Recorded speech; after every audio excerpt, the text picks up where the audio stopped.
Hello there, and welcome to our Shield of the Sun video.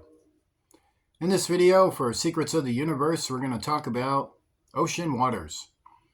We're also going to talk about, the elements of water and supernatural happenstances of things that are unseen within it. So to understand further on this, I want you to go into Exodus. Go to Exodus chapter 20. When you go to Exodus chapter 20, we're going to read something in verse 3. Thou shalt have no other gods before me. That is to say, outside alien entities who demand worship from you. Thou shalt not make unto thee any graven image or any likeness of anything that is in heaven above. Or any likeness of anything. So that's to say anything alive, anything that is, moving and has being, breathing, for which breathing is, and things of this nature. So that is to say, or any likeness of anything that is in heaven above, that is to say, anything living, or that is in the earth beneath, or that is in the water under the earth. So that's really what it's telling you. It's telling you about outside alien forces, demonic forces, the host of Satan, existing in the elements of space, existing in the elements of the earth, and existing in the elements of the waters. So with that being stated, I would like for you to join me in the book of Job. Go there with me in the book of Job. You're going into chapter 41. And when you go into chapter 41, we start there in verse 1. Canst thou draw out Leviathan with a hook, or his tongue with a cord, which thou lettest down? Canst thou put a hook into his nose, or bore his jaw through with a thorn? Will he make many supplications unto thee? Will he speak soft words unto thee? Will he make a covenant with thee? Wilt thou take him for a servant forever? Wilt thou play with him as with a bird? Or wilt thou bind him for thy maidens? Shall the companions make a banquet of him? Shall they part him among the merchants? Canst thou fill his skin with barbed irons, or his head with fish spears? Lay thy hand upon him, remember the battle, do no more. So what we have is an entity that is being described in the waters as being so massively powerful that no amount of fishing equipment, fishing skill, or fishing machinery, or fishing anything, or warrior instincts is going to take this thing down. Behold, the hope of him is in vain. Shall not one be cast down even at the sight of him? So it is giving you this understanding that it would take a remote supernatural means to stop him. None is so fierce that dare stare him up. Who then is able to stand before me? Who hath prevented me that I should repay him? Whatsoever is under the whole heaven is mine.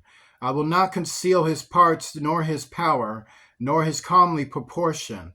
Who can discover the face of his garment, or who can come to him with his double bridle? Who can open the doors of his face?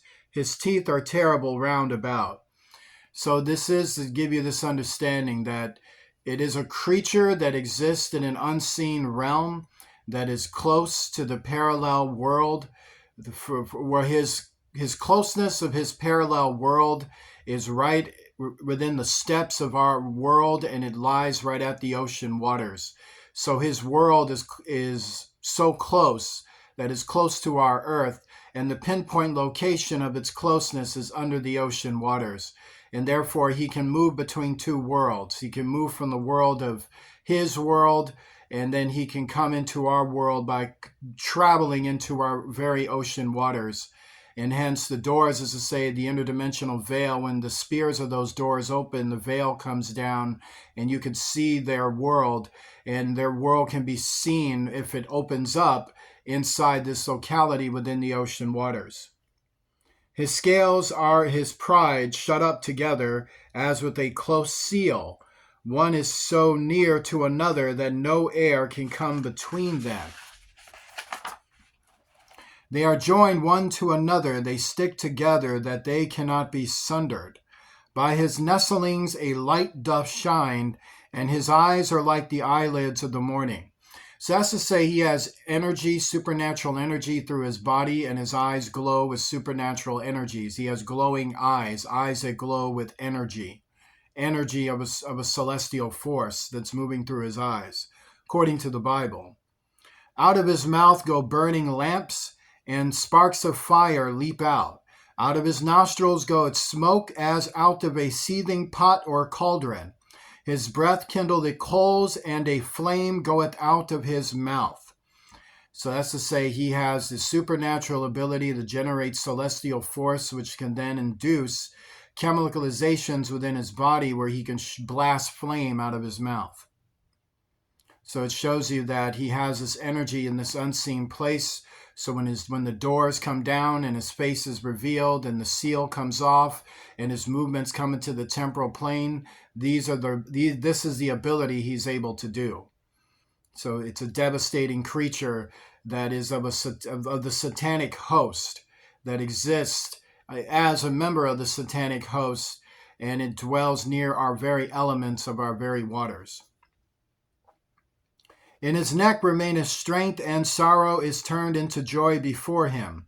The flakes of his flesh are joined together. They are firm in themselves, they cannot be moved. His heart is as firm as a stone, yea, as hard as a piece of the neither millstone. So that's to say a stone of hell. That's to say an interdimensional object that is of an energy that is this object noted for being in hell.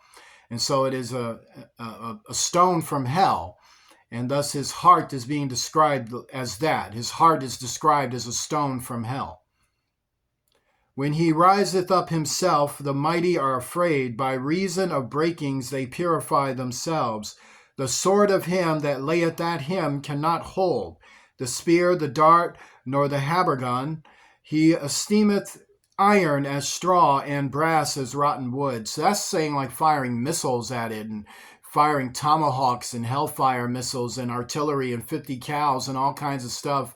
It's just smiling. That tickles. That tastes good. What are those 50 cows? Hold on. Let me get some mustard. Go ahead. Open fire. That's quite terrifying. The arrow cannot make him flee. Sling stones are turned with him into stubble. Darts are counted as stubble. He laugheth at the shaking of a spear. Sharp stones are under him. He spreadeth sharp-pointed things under the mire. So that's terrifying. So this saying he not only swims over all that is of waste and all the things that waste down into the ocean, he likes things that are sharp, like sharp and explosive, like hot and sharp. He likes to glide along that. For him, that feels great. He maketh the deep to boil like a pot. He maketh the sea like a pot of ointment. He maketh a path to shine after him. One would think the deep to be hoary. Upon earth there is none his like, who is made without fear. To me, this isn't an animal I just described to you. I'm not describing a little, I'm not describing a whale. No, I'm not. This ain't a whale. He beholdeth all high things. He is a king over all the children of pride. I'm describing a supernatural entity that appears like this. A fallen angel that looks like this of the ocean waters. So with that being stated, I would like for you to join me in the book of Mark. I would like for you to come with me in the chapter 4, verse 35 is where we start, and this is where we read. And the same day when the eve was come, he saith unto them, Let us pass over unto the other side. And when they had sent away the multitude, they took him even as he was in the ship, and there were also with him other little ships. And there arose a great storm of wind. So notice it says a great storm of wind, meaning really abnormal storm. And the waves beat into the ship so that it was now full. So this abnormal storm rose up in just out of nowhere, and its direct purpose was to sink this ship. And he was in the hinder part of the ship, that would be Jesus, asleep on a pillow. And they awake him and say unto him, Master, carest thou not that we perish? So it's not that God didn't know the storm was going on. It's just that God wasn't impressed. He was like, yeah, I know. So Satan's trying to kill us again. Hold on a minute. Let me get this blanket over here. Just give me a second.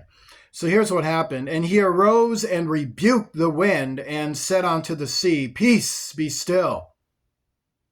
And the wind ceased, and there was a great calm. And he said unto them, Why are ye so fearful? How is it that ye have no faith? And they feared exceedingly, and said one to another, What manner of man is this, that even the wind and the sea obey him?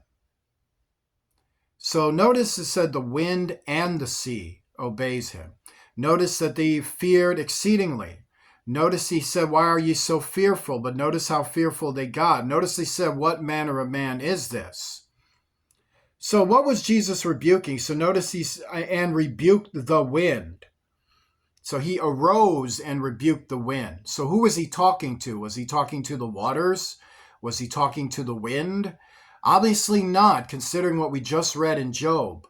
So he was talking to a demonic entity that was causing this storm with the power it generated from the waters from which its circuit spherical line flows near to, and in his parallel world dwells near to the world of the waters underneath our ocean waters, and its energy at times overrides within the elements and affects our elements, causing a great storm and environmental disasters or environmental happenstances that are not good, that could even threaten things like toppling and sinking a ship.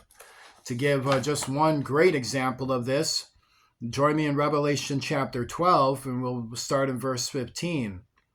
And the serpent cast out of his mouth water as a flood after the woman, that he might cause her to be carried away of the flood. And the earth helped the woman, and the earth opened her mouth, and swallowed up the flood, which the dragon cast out of his mouth. So that's Satan using elements for a supernatural purpose. When the flood was to hit, God had gave Satan the reins to hit the waters and to overflow the earth with those waters as punishment against those who wanted to follow Satan. They ended up getting what they wanted, which was Satan and the disasters he brings by affecting our elements. Hence, who is the cure for that? Who is the power against that? As seen, that is Jesus Christ himself, who teaches us, do not be afraid. Join me in a prayer. Our Father, who art in heaven, hallowed be thy name. Thy kingdom come, thy will be done, on earth as it is in heaven. Give us this day our daily bread. Forgive us of our debts as we forgive those who are our debtors. Lead us not into temptation. Deliver us from evil. For thou art with us. For thine is the kingdom, power, and glory forever and ever. In the name of Jesus Christ, the King of heaven. Amen. Like to donate to Shield of the Sun, please do so using Cash App to $ Shield of the Sun, spelled in small case letters closed together. I want to say God bless you to each and every one of you, and I will see you soon.